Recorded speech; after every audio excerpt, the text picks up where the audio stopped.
presented by Abdul Akila Entertainment.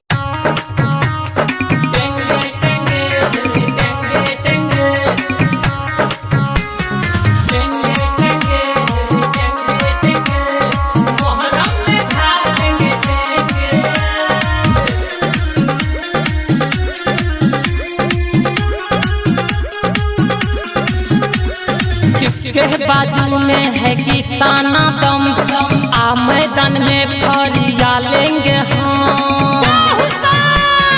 इसके बाजू में है कि ताना दम आ मैदान में फरिया लेंगे हम।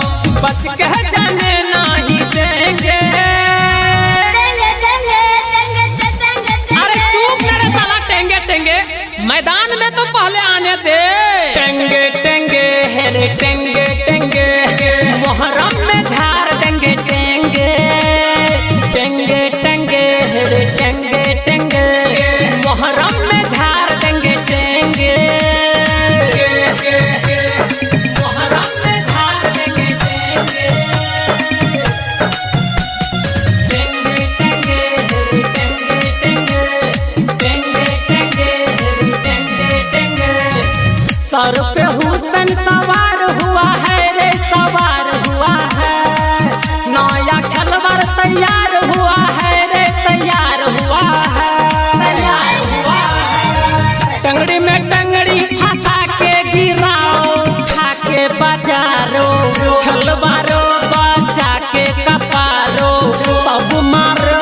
अरे भगने का मौका न देंगे।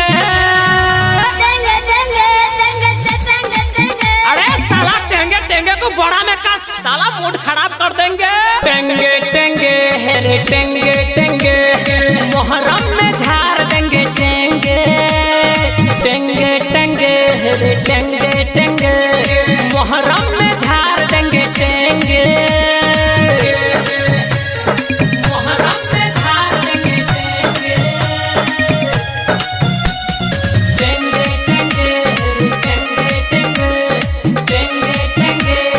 टेंगे, टेंगे होगा इस बार दो पार्टी है रे, दो पार्टी।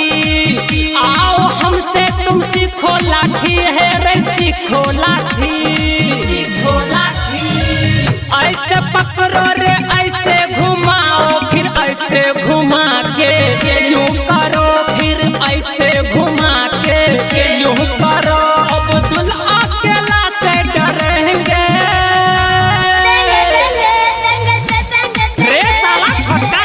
टेंगे बहुत मारेंगे। चुप टेंगे टेंगे हेरे टेंगे टेंगे, मोहर्रम